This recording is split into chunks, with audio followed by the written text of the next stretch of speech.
Going to be talking about the effects of our words, or the effects of the words that we speak on ourselves and on others.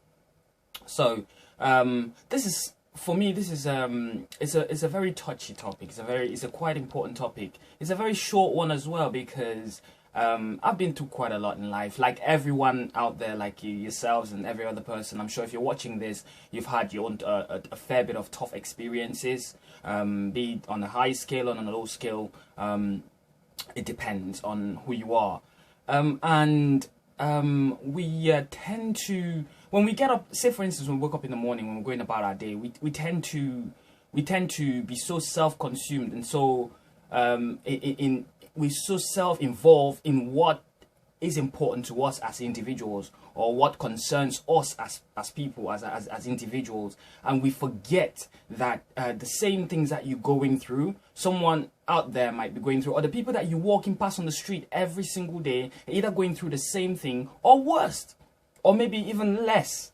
But the important thing is, whatever you're dealing with, someone else out there, or someone who you walk past, is either dealing with the same thing in the same proportion, in lesser proportions, or even more.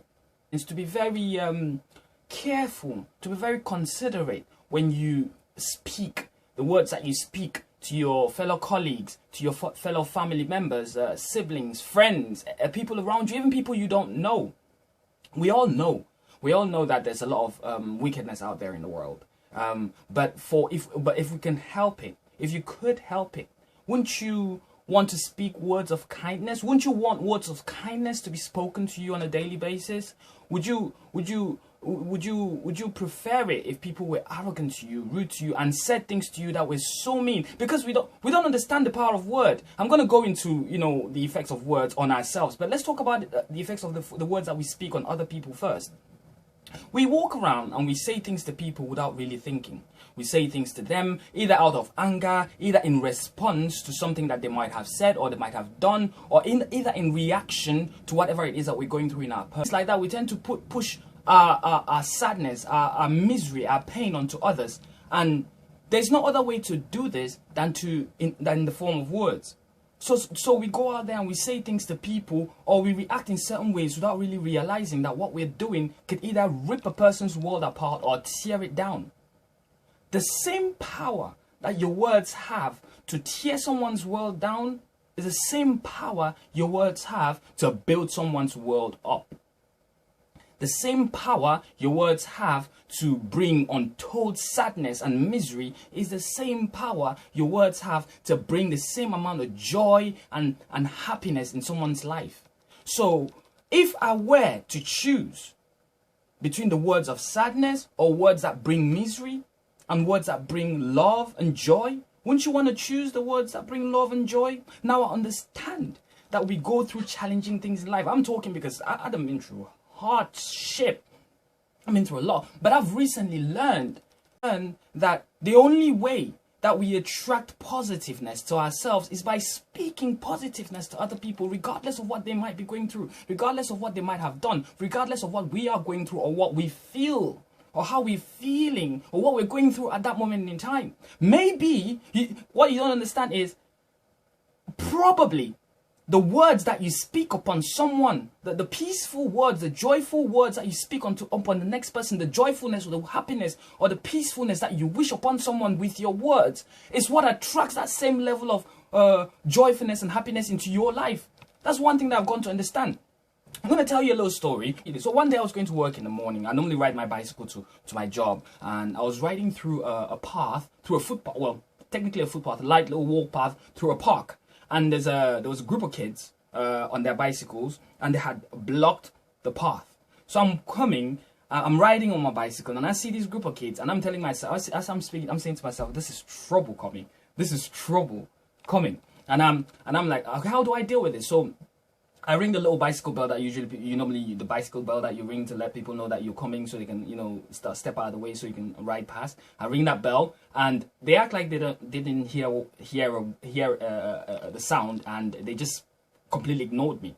So I rode my bicycle right close to where they were standing. Now, normally I would have gone on the grass to try and get out of the way, but I thought maybe this is me going to work in the morning, and the thing is, you don't want to You don't want to have that kind of a negative experience in the morning, because that tends to soil the positiveness that your day probably would bring to you. So but I decided I'm gonna, let's see what all of this is about. So we're human beings, right? And we get pulled in sometimes when we face challenging circumstances. So I pulled in, and I stopped my bicycle, and I put one foot down, and they're looking at me, and there's a group of them. It's about 5 or 6 of them on their own bicycles as well, completely blocking the path. And they're all biggish guys, quite young, in their teens. But there's a smaller one, the smallest in size out of all of them. He's the leader of the whole thing, and or he assumes the position of a leader, because when I'm talking, he's the only one who seems to be answering, or who seems to be giving me direct eye contact. So the other ones are just looking at him, like they're looking up to him for what to do or what to say, or the response or whatever. So I go to them. So I say to them, I said, "Oh, why didn't you guys move out of the way? Like, come, you could have just, it wouldn't have taken anything, it wouldn't have cost you anything to just kind of scoot out of the way just a little bit, enough for me to ride past, and I'm on my way to work." And he said, "I didn't hear you. I've got my headphones on." I'm like, "But you can hear me clearly now that I'm talking to you. I mean, you can hear me clearly now, and I don't see any headphones," because he had a hoodie on, and he wanted me to believe that he had headphones underneath the hoodie. But that's not important anyway. So he said, I didn't hear you because I had my headphones on. I said, oh, you clearly don't have any headphones on, and you clearly can hear me, because the way I'm speaking now, my tone of voice is nothing compared to the sound of the bell I was ringing on the bike. But anyway, but why didn't you guys move out of the way? Like, is there something? And they were like, oh, there's a lot of, so he turns to me and he goes, there's a lot of space. You could ride anywhere. You didn't have to ride through here.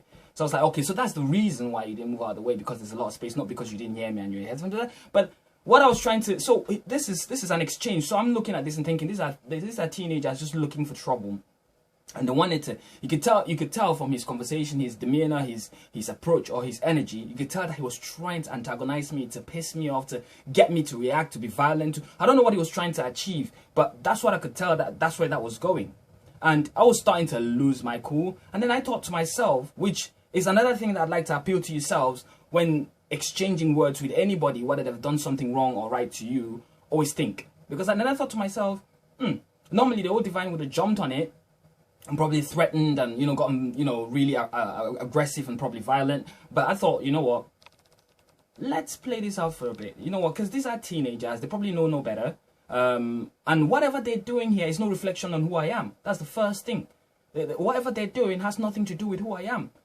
Regardless of my skin color, my age, what I look like, my appearance, where I appear to be going to, or the fact that I'm riding on a bicycle, it has nothing to do with anything that has to do with me. That's the first thing I started to tell myself. This has nothing to do with me. These kids don't know me, right? And I'm thinking, this probably has a lot to do with them, because whatever they're dealing with within themselves is what has brought them out here to behave in this way. So I said to the kid, I was about to lose my cool, and then after having this little brief moment of thinking, or this brief moment of thought, I said, you know what? And then I smiled, and he looked upset, and he was like, "Why are you smiling? Why are you laughing? This is not funny." And I said, "Well, it is in a way." And he said, "Why?" I was like, "Whatever you're doing here is no reflection on who I am. I know I haven't done anything. So you probably have some problems, some issues within yourselves that you need to resolve. Because if you were happy and peaceful within yourself, you wouldn't be out here trying to cause trouble for someone else. It's a path. It wouldn't have cost you anything. I mean, I've been riding my bicycle all the way for the last 20 minutes from home, and there's so many people that have moved out of the way for me to pass without me even warning, with the sound of my bicycle. So the fact that I'm here having this conversation with you guys is maybe it was necessary for me to stop here and have this conversation with you guys. So you go back and have some self-reflection, or you go back and speak to whoever you're responsible to, or who's responsible for you, and try and find out what really is the problem, because the problem ain't me. I'm not the problem. Something is wrong.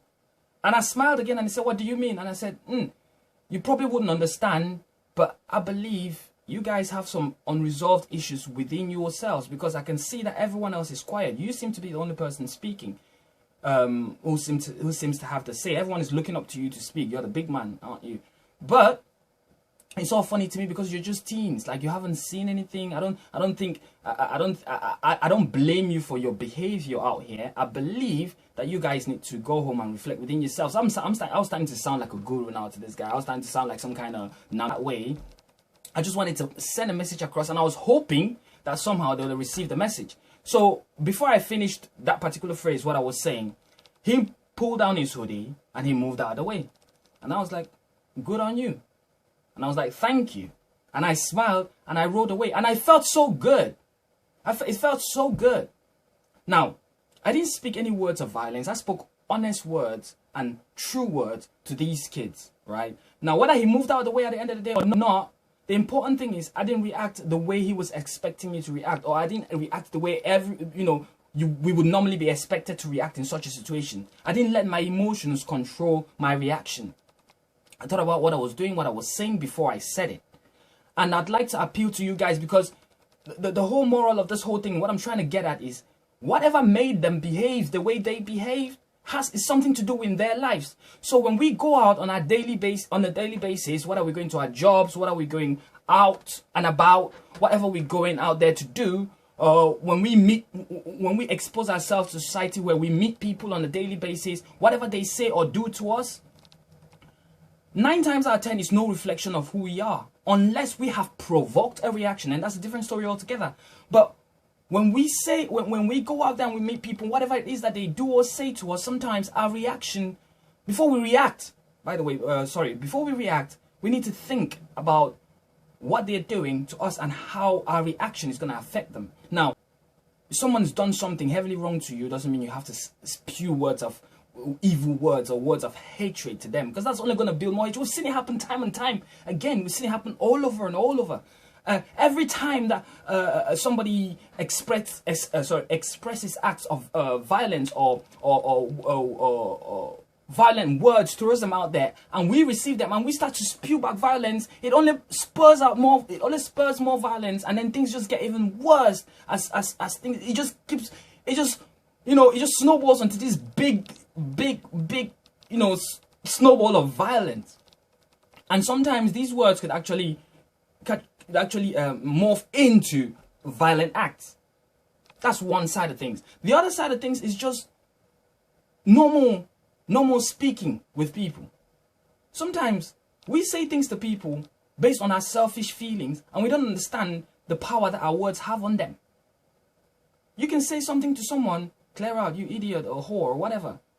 And these things that we say to people, we think, because they've maybe offended us in a way, we don't really think about what our words could do to that person. We should be very careful about the words that we use, the things that we say to people, especially if you're speaking to someone who is ignorant, or someone who is in a really, really dark place. Because your words will either send him further down into the darkness, or just keep him there if he was already there. So we should be very careful about the things that we say to people, because I've heard some people say some really evil stuff to others. And to myself too. And I used to say these things to other people. I used to get so angry. Even if I don't say it to your face, I would turn around to someone else who cared to listen and speak words of violence and words of hatred. That's because I'm letting my emotions control how I react to whatever it is that I believe in my head that you've done to me, to provoke me enough to be able to go out and say those words. If I can't implement, or if I can't throw on you acts of violence, I'm going to speak words of violence, words of hate. And hate is not good. We've seen it kill. We've seen it send people down the wrong path. We've seen it tear people down completely. Now, somebody's going to say, oh, if somebody's words, you don't care what people say, it means you're weak and whatever. But it's also those people's responsibility. It's also our responsibilities to also be very careful what we say to others. Because not everyone is born the same. Some people are capable of taking these things, with a pinch of salt, but others aren't. Others aren't equipped. We don't know where they come from. We don't know the upbringing they have, or the cultures that backs they're growing up. We don't know anything about where they've come from. We just assume that they're supposed to be okay with what we say, or they're supposed to be strong enough to just shrug it off. But that's not the case. Not with everyone.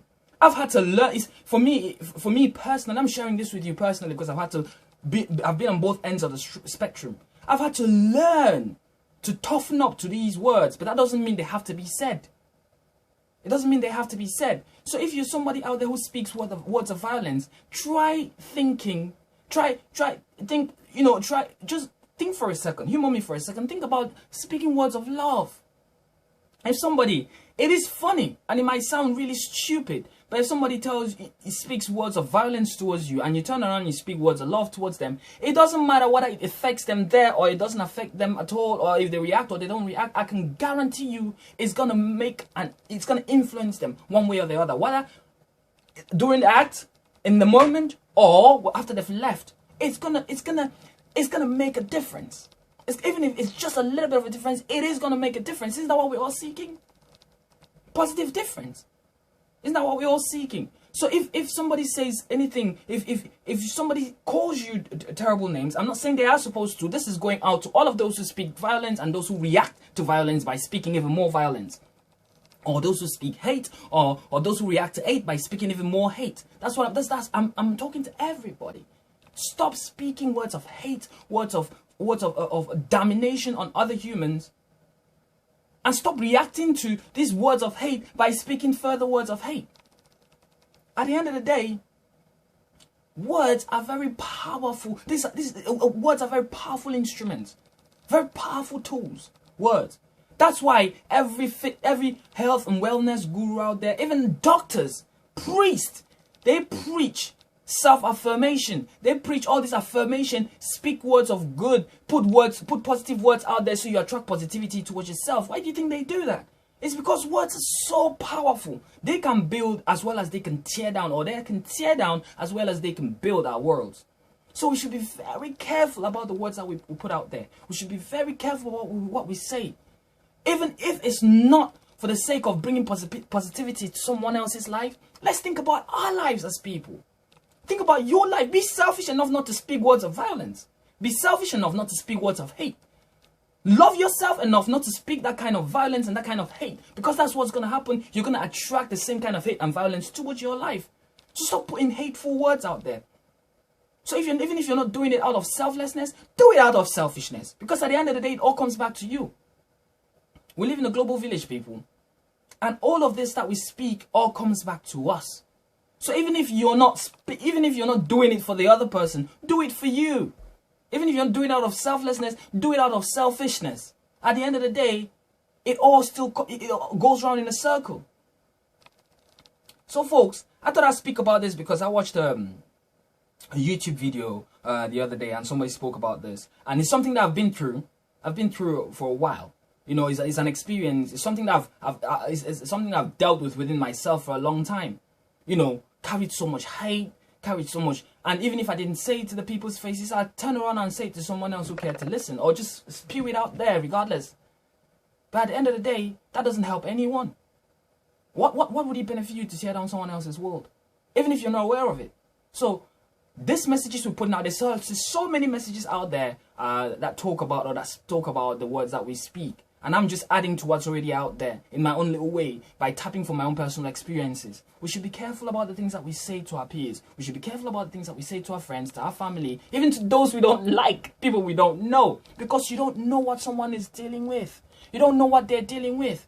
You don't know what place they are in their lives. And those words that you speak to them might just be the tipping point that might send them over the edge.